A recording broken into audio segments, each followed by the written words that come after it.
This is Rex, the Reaper, and your feelings are about to have a really bad day. Today on Love and Lies, we've got Tasha, whose ex won't accept that it's over.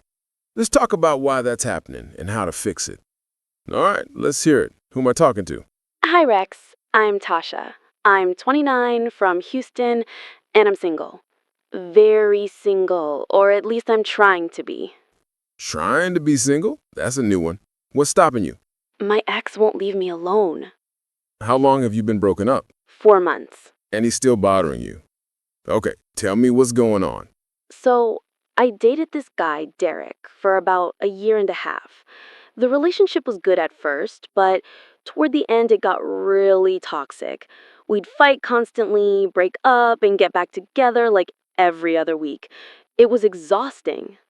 What made you finally end it for real? He lied to me about something major. He said he was looking for jobs in my city, but I found out he'd actually been interviewing for positions across the country. He was planning to move and just not tell me until the last minute, I guess. When I confronted him, he got defensive and said I was being controlling. So you ended it. Yeah, I told him I was done, that this wasn't working, and that I needed space. He agreed, said he understood, even apologized. I thought that was it. But it wasn't. No. At first, he was fine for like 2 weeks. Then the text started. Hey, how are you doing? I miss you. Can we talk? I ignored most of them, but then he started showing up at my gym, at the coffee shop I go to. One time he was just sitting outside my apartment when I got home from work. Okay, that's stalker behavior. Did you tell him to stop? I did. I told him he needed to respect my boundaries, that showing up places wasn't okay. He apologized and said he'd stop. But then a week later, he's texting me again. And the texts are getting more intense. Like, you're making a mistake. We're supposed to be together. You'll regret this. That's manipulation. What are you doing when he sends these? Sometimes I respond telling him to stop. Sometimes I ignore it.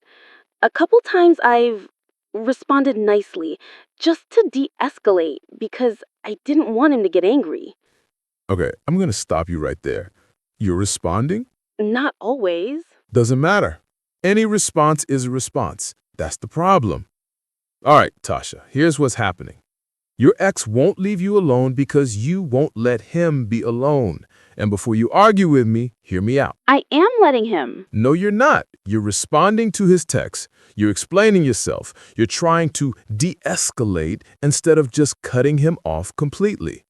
Every time you respond, even to tell him to stop, you're teaching him that if he pushes hard enough, he'll get a response from you.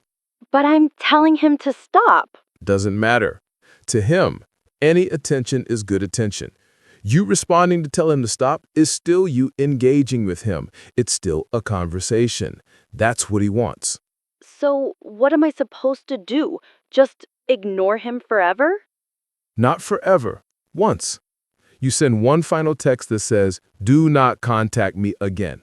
Then you block him everywhere. Phone number, social media, email, all of it. And if he shows up in person, you don't engage, you leave, and if he follows you, you call the police. That seems really harsh. It's not harsh, it's necessary. This guy is showing stalker behavior. He's not respecting your boundaries because you're not enforcing your boundaries. You keep leaving the door cracked open, so he keeps trying to kick it down.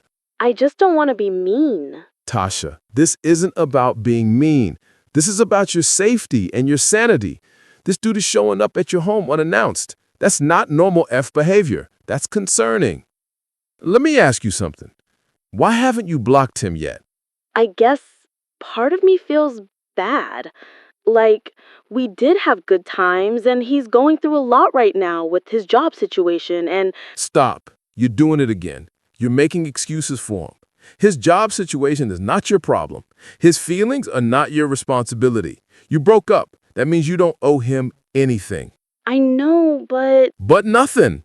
Why do you really not want to block him?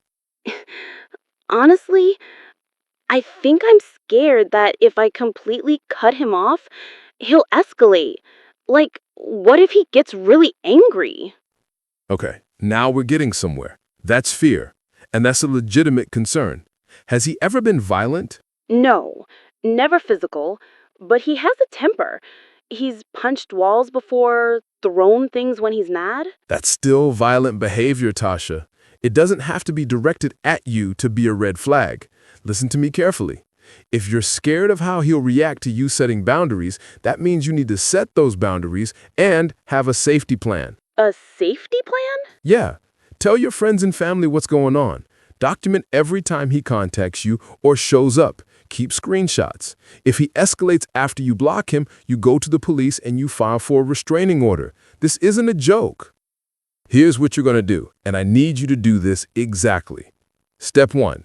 You send him one final message. It says, "Derek, I'm asking you one last time to stop contacting me. Do not text, call, or show up where I am. If you continue, I will involve the police." That's it. Don't explain, don't apologize, don't soften it.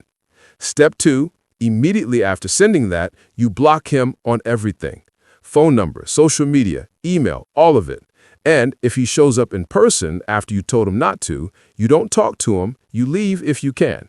If he follows you or won't leave, you call the police. Non-negotiable.